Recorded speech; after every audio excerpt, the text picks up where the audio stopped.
오늘 말씀드릴 내용은 민주당의 정말 철없는 초선 의원들, 철험의 의원들 같은 그런 의원들과 나이만 먹고 선수만 쌓은 여러 의원들이 합쳐져서 금수환박법을 원한 대로 자기들대로 악법을 만들겠답니다.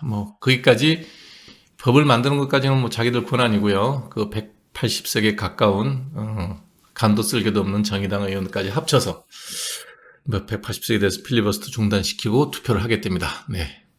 그래서 민주당의 금수환박 강행이 막기 위해서 인수위에서 누가 또 얘기했죠. 국민투표를 해보겠다. 그랬더니 또 이제 이 말 저 말 나오는 것도 많이 나옵니다. 한번 봅시다. 무슨 내용인지. 국민투표에 관해서 헌법 제72조 대한민국의 국가적 중대사항을 결정하고자 할 때 국민에게 찬반의 의사를 묻는 투표입니다. 그래서 국민투표는 대통령은 필요하다고 인정할 때에는 외교, 어떤 나라랑 수교를 해야 되는데 이게 정말 논란이 많은 거다. 그러면 이제 외교 문제, 국방, 어떤 나라랑 이제 그 상호 방위 조약을 맺어서 전쟁나면 우리가 무조건 참여해야 되는 그런 조약이 있을 때 반대 의견이 있으면 물어볼 수 있죠. 통일, 연방제 통일을 할 건지, 이런 통일의 문제가 있을 때 할 수가 있죠. 그 외 기타 국가 안위에 관한 중요 정책을 국민투표에 붙일 수 있다라고 명시되어 있습니다. 헌법 72조. 기타 국가 안위에 관한 중요 정책입니다. 제가 금수완박에 대해서 국민의힘에서 합의를 해줬다 그랬을 때 제가 정말 화내면서 방송했었던 거 여러분 기억날 겁니다. 3일 전인가 4일 전이었을 거예요. 이거는 단순하게 수사를 어디서 하느냐 안 하느냐가 얘기가 아니라 사기꾼, 범죄자 이런 사람들이 활개치고 권력을 가진 사람, 국민의 여론의 일부라도 등에 업고 있는 사람들이 활개치는 완장찬자들이 설치는 그 꼴을 중수청이 발족을 하든 경찰청이 자리를 잡든 수사가 제대로 될 수 있을 때까지 그 기간이 5년이 되든 10년이든 그 나라 꼴은 개판이 될 거다. 이거는 단순하게 검사가 수사를 하느냐 마느냐의 문제가 아니라 대한민국 꼴이 우리나라의 형법 체계가 무너져 내려서 향후 5년 내지 10년 동안은 힘 가진 자, 돈 가진 자, 권력자, 심지어는 조직폭력배, 경제사범, 사기꾼들은 활개를 칠 수 있는 나라가 될 거다. 죄를 지어도 수사를 못할 거다. 기소를 못할 거다. 그 얘기를 하면서 이거는 단순히 국가 신뢰도가 떨어지고 이렇게 경제 사기꾼 몇 명 잡고 못 잡고 선거 때 사기친 그 당선자들을 잡고 못 잡고 이런 문제가 아니라 나라 전체가 밑둥부터 내려앉을 수 있는 문제라는 걸 알고 합의해 준 거냐고 제가 얘기했습니다. 제 방송이 있으니까 합의한 거 보시기 바랍니다. 그때 제가 사실 염두에 두고 했던 얘기가 만일에 정말 민주당이나 문재인 대통령이 여기에 대해서 끝까지 강행을 하면 염두에 두고 했던 얘기가 이 얘기입니다. 국가 안위에 관한 중요 정책은 국민투표에 붙일 수 있다. 대통령의 권한입니다. 5월 9일 어쩌면 필요하면 윤석열 당선자는 취임사에 이 말을 해야 될 수도 있는 그런 상황이 된다는 걸 염두에 두고 했던 얘기입니다. 할 수 있는 겁니다. 그래서 헌법 개정의 경우에는 국회에서 3분의 2가 의결을 하면 30일 이내에 국민투표를 진행해야 되고 그 사이에 찬반에 대한 토론은 가능합니다. 국민투표는 총선거 인수의 절반 이상이 참가해야만 투표함을 열 수가 있습니다. 이거 어디서 많이 본 대목이죠? 오세훈 시장이 서둘러 서울 시민의 의사를 묻겠다 해서 그때 무상급식 갖고 전 학생들 무상급식 문제로 서울시장직을 걸고 시민투표를 했는데 3분의 1을 못 얻었죠. 그래서 약속대로 사퇴를 했습니다. 슬픈 일입니다. 슬픈 역사입니다. 불과 몇 년 전 얘기예요. 그래서 과반이 돼야 되는 겁니다. 실제 우리나라에서는 6번의 국민투표가 있었는데 5번은 그중엔 다 이제 개헌 때문에 있었던 그 국민투표죠. 한 번은 뭐냐면 이게 박정희 대통령이 1975년도, 72년도 유신헌법 만들고 난 다음에 하도 이제 그 데모가 많으니까 박정희 대통령이 유신헌법에 대한 국민투표로 찬반을 국민투표에 붙입니다. 그러면서 붙일 때 뭐라고 얘기하냐면 이 유신헌법에 대한 국민투표에 불신이 있으면 나에 대한 불신이라고 생각하니까 나도 그만두겠다. 그래서 대통령의 신임과 유신헌법에 대한 찬반을 엮어서 국민투표에 붙입니다. 헌법은 이렇게 크게 대통령은 필요하다고 인정할 때 외교, 국방, 통일, 기타 국가 안위에 대한 중요한 정책에 대해서는 찬반을 묻는 국민투표를 회부할 수 있다라는 대통령의 권한에 대한 명시가 되어 있습니다. 그래서 하려면 이제 투표 세부적인 법률이 있어야 돼요. 헌법 밑에 법률이 있어야 되죠. 그 법률을 한번 찾아볼게요. 이 법률에 보면 이제 뭐 대부분의 우리나라가 하고 있는 그 대통령 선거나 국회의원 선거 규정하고 거의 유사해요. 다만 여기에 이제 문제가 되는 거는 찬반을 물을 수는 있으나 선택할 수 있는 투표 안건은 얘기할 수 없다. 무슨 얘기냐면 지금 우리가 대통령 중심제인데 이거를 4년 중임 대통령 선거제로 바꿀 개헌을 할 거냐 아니면 독일식 정당명부제를 통한 내각제로 개헌할 거냐 두 안을 놓고 투표를 하는 건 안 돼요. 우리 국민투표법이 그렇게 돼 있어요. 예를 들면 그런 거예요. 그래서 대통령제를 4년 중임제를 했는데 뭐 개헌안이 부결되냐 찬성되냐 찬반만 얘기할 수 있다. 이런 내용들이 여기 이제 좀 기록되어 있는 것 같아요. 그 다음에 대통령의 임기에 대해서도 국민투표를 할 수 없다. 이렇게 되어 있습니다. 헌법재판소 6건 해석이 그렇게 되어 있어요.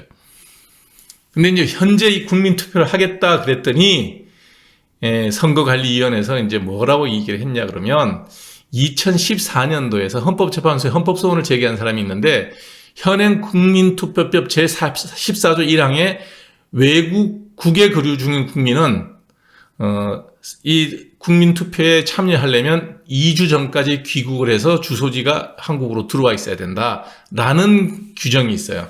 이것이 재외 국민들한테는 옳지 않다. 차별이다. 그래가지고 헌법소원을 걸었어요.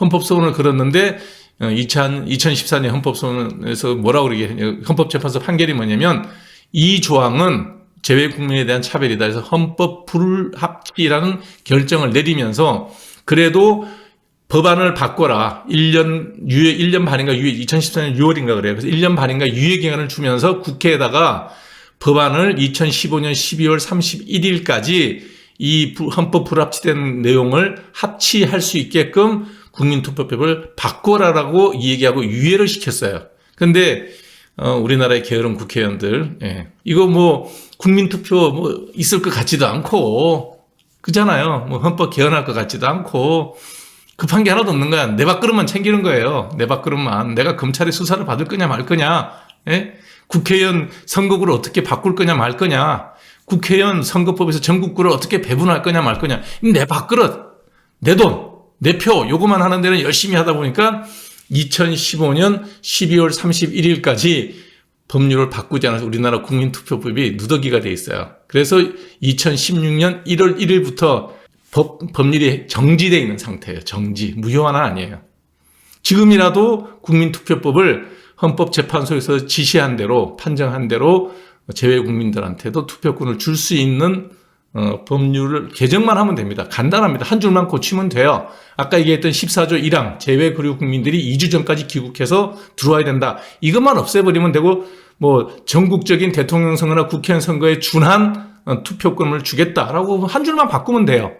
자, 한 줄만 바꾸면 되는데, 민주당 사람들이 민주당 의원님들께서 최소한의 도리가 있다면 당연히 같이 바꾸면 되죠. 이번에 그 법안 바꿀 때, 검수완박할 때 같이 만들면 되잖아요. 할 것 같아요, 안 할 것 같아요? 그분들이 하실 것 같아요, 안 하실 것 같아요? 그래서 지금 이게 국민투표법 때문에 이 국민투표법 하에서는 국민투표 회부를 하더라도 헌법에 규정되어 있어도 시행을 못하는 거예요. 하여튼 20대 국회에서 이게 누가 반대했냐 그러면 지금 국민의힘당이 반대를 해서 국민투표법이 개정이 안 됐습니다. 네. 그냥 그대로 있는 거예요. 뭐 특별한 정치적 의도가 있었다기 볼 때는 내가 볼 때는 게으른 거예요. 대개는 무식하면 게을릅니다. 그러니까 그냥 무시하고 있다가 지금 이 꼴 당하는 거예요. 자, 민주당은 뭐 180석입니다. 뭐 개헌도 지금 하려고 설치면 그 간도 쓸개도 없는 정의당만 끌고 들어가면 지 마음대로 개헌도 할 수 있는 상황이 됐어요. 물론 국민투표에서 어떻게 될지는 모르겠지만, 네. 그래서 20대 지금 그 정권 인수위에서는 답답하죠. 이 행안 금수완박구를 통과시키고 나면 방법이 없습니다. 예. 경제는 전부 사기꾼이 설칠 거고요. 재벌들도 뭐 무서울 게 없죠. 네. 그래서 현재 20대 대통령이 되고 난 다음에 기본적으로 금수완박이 이게 되면 국민투표를 붙이겠다고 생각을 하고 있는데 국민투표조차도 못하는 상황이 된 거예요. 이거를 선거관리위원회에서 이제 이 얘기를 하는 겁니다. 자, 국민투표에 되니까 이제 민주당이다, 뭐, 이게 각자의 정치적 입장에서, 이 얘기를 할 수는 있는데, 국민투표 헌법 72조의 헌법 상황이기 때문에 법률을 조항으로 위원으로 국민투표를 하게 할 수는 없다. 뭐, 국민투표를 뭐 막을 수 없다. 이런 얘기를 하는 거는 보수적인 색채를 갖고 있는 헌법학자들 이런 분들은 기본적으로, 헌법적 상황을 결정하는데 선거법에 있다 없다 이런 걸 가지고 뭐 투표를 막을 수는 없다라고 얘기를 하는데 이거는 저는 동의하지 않습니다.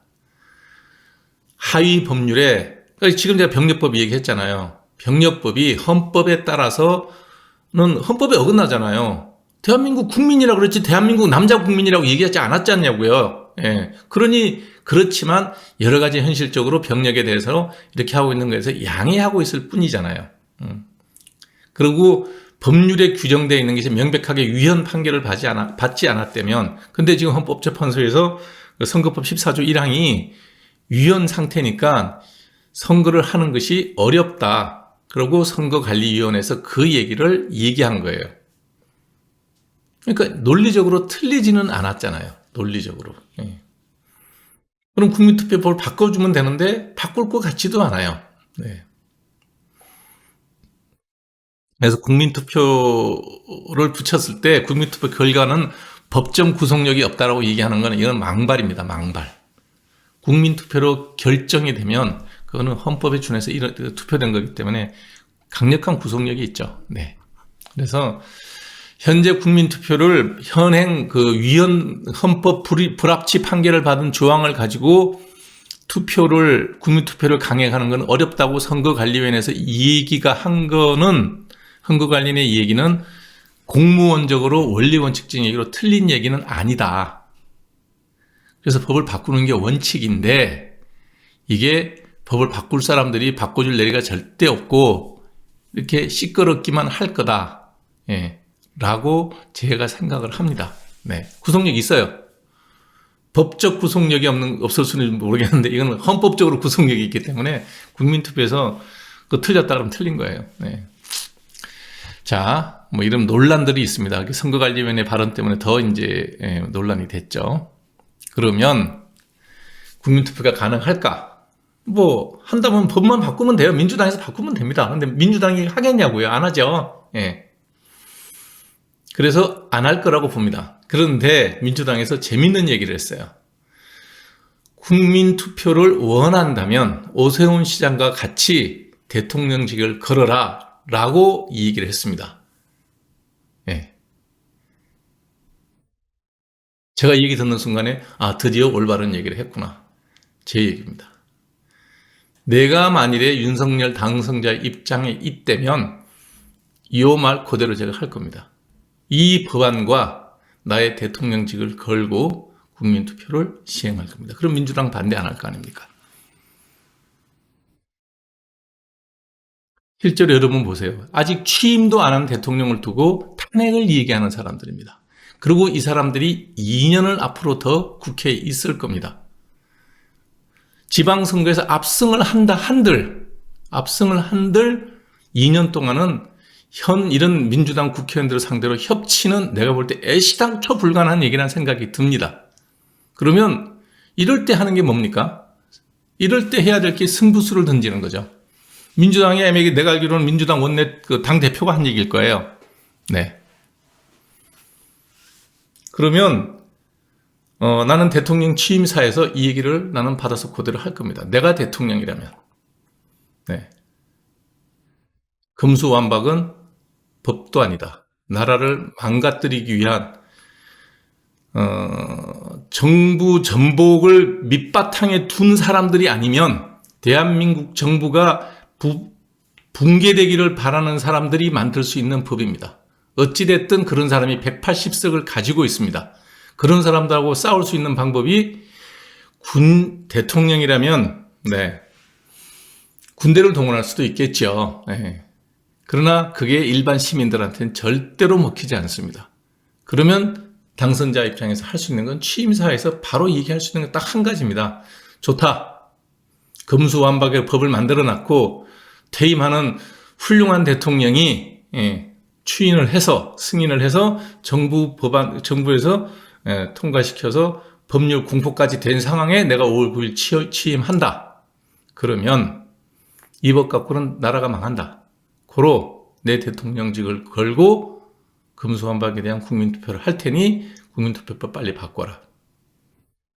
조건은 하나 있습니다.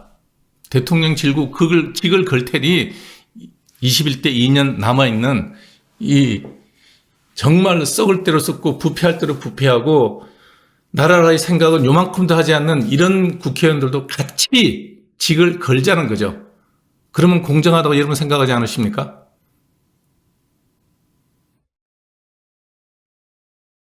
제 생각입니다.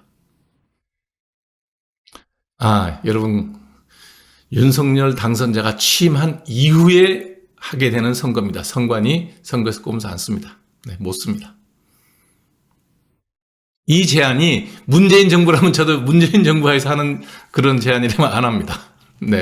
어찌됐든, 대통령이 취임을 하고 행정각부의 내 장관들이 임명하고 보수는 저렇게 쓰레기 같은 짓 안 합니다. 썩어도 저런 짓은 안 합니다. 그러니 공정하게 투표해 봅시다. 해보고 난 다음에 그래도 전 국민이 금수완박을 그렇게 지지해서 지지율이 높게 나온다면 그 밑에서 대통령 하면 뭐 합니까? 그만두는 거죠. 나는 그게 옳다고 봅니다. 이렇게 지지부진하게 22대 총선 때까지 2년 동안이면요, 대통령 인기 거의 절반 지나갑니다. 아무리 능력 있고 똑똑한 사람도 인기 절반 지나면 힘 빠집니다. 제 생각은 그래요. 제가 금수완박법에 대해서 합의해줬던 국민의힘에 대해서 정말로 한심하게 생각했던 이유가 이런 겁니다. 싸우려면 이러고 싸우는 거에 저 싸움하는 거 되게 싫어해요. 웬만하면 양보하고 삽니다. 웬만하면. 그 양보라는 게 뭐 경제적인 문제라면 뭐 돈 몇 푼 손해보는 건 그거 그냥 양보하고 사는 게 좋아요. 그거 갖고 법대로 하자 그러고 멱살잡이 할 필요 없습니다. 모험 아닙니다. 나는 대한민국 국민을 믿습니다. 이런 거 가지고 국민투표까지 하게끔 내모는 민주당 의원들이 깨지죠. 저는 뭐 선거하면 100% 이긴다고 자신합니다. 대한민국 국민들이 잠시는 속아요. 잠시. 코로나 때 이거 큰일 날 거 아니냐고 생각했지만 저 코로나 초기 때부터 얘기했어요. 이 병 가지고 그렇게까지 난리 칠 일은 아니라고 몇 번 얘기했습니다. 여러분 뭐 저기 보시려고 그러면 2년 전에 했던 방송 보시면 됩니다. TV 조선에서는 강적들에서 그 얘기 했었어요. 이 병이 이런 병이 아니다. 지금 보세요. 하루에 100명 가까이 많은 희생자가 생겨도 이젠 아무렇지 않지 않습니까? 내용을 다 보시면. 자, 유명한 얘기가 있어요. 소수의 사람을 오래 속일 수도 있습니다. 다수의 사람을 잠시 속일 수도 있습니다. 그러나 다수의 사람을 오래 속이는 건 불가능합니다. 지난 21대 총선 때는 우리 국민을, 다수의 국민을 잠시 속인 겁니다.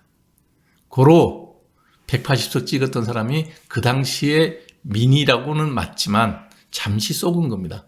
코로나 공포에, 저거 잘못되면 우리 다 죽는 거 아닌가 하는 그 공포에, 그리고 노시느라고 고생하셨다고 각 가구당 100만 원씩 주면서 온갖 입에 발린 아양에 국민들이 잠시 속았을 뿐입니다. 그 국민들 정신 차리고 다시 투표해서 윤석열 당선자가 된 겁니다.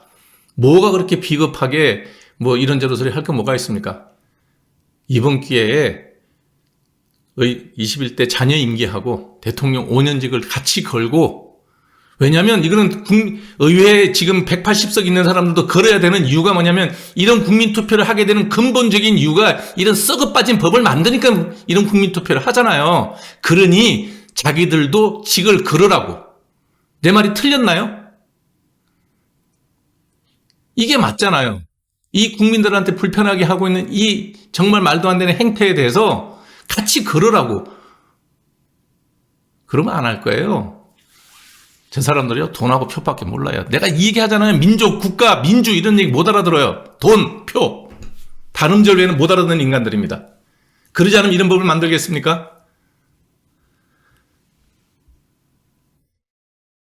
그래서 국민투표가 가능할까 안 할까 이거 노라는 것 자체도 창피한 얘기입니다. 예. 이렇게 국민들한테 혼란을 주는 뭐 대단한 법을 남북 통일에 관한 연방제 갖고 이렇게 싸운다 그러면 전 이해해요. 그럴 수도 있죠.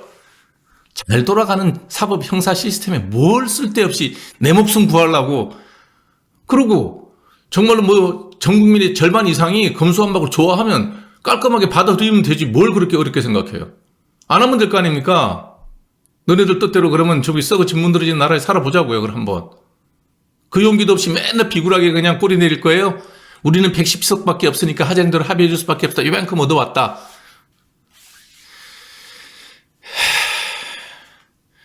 자, 옛날부터 말이 있어요. 무사는 겹불을 째지 않는다고. 그걸 갖고 합의했다, 협의했다는 얘기는 저는 옳지 않습니다. 이럴 때 던지는 게 공직입니다. 이럴 때 던지는 게 공직이에요. 비서실장 출신인가요? 거기 충청도에 어디 도지사 후보로 나오신 분, 뭐 이름도 외우고 싶지 않습니다. 네, 뭐라 그랬냐면 0.7%의 차이로 대통령이 되고서 나라를 전부 100% 이긴 것처럼 지배하려고 생각한다. 사람이 무슨 말을 할 때는 자기가 했던 짓도 좀 생각하고 말을 해야 되지 않습니까? 41.2% 지지율을 받아갖고 5년 동안 자기들이 이 분탕질해놓은 나라 꼴을 보면 120% 지지받은 것처럼 행동하지 않았냐 이거예요. 그런 사람들이 부끄럽게 노영민 맞습니다. 네. 부끄럽지 않습니까? 노영민 씨는 지금 문재인 대통령이 몇 % 지지율을 받아서 대통령이 됐다고 생각합니까? 될 때나 나갈 때나 40%예요. 41.2%. 전 국민의 10명 중에 4명 조금 넘게 지지받아서 윤석열 당선자 48.5%예요. 숫자도 기억 못합니까? 차이가 얼마냐고. 그렇지 않죠. 몇 %를 얻었냐가 중요하죠. 전 국민 100명 중에 41명이 지지했는데 나라를 이 모양으로 만들어 놓고선 나가면서까지 이렇게 분탕질을 해요?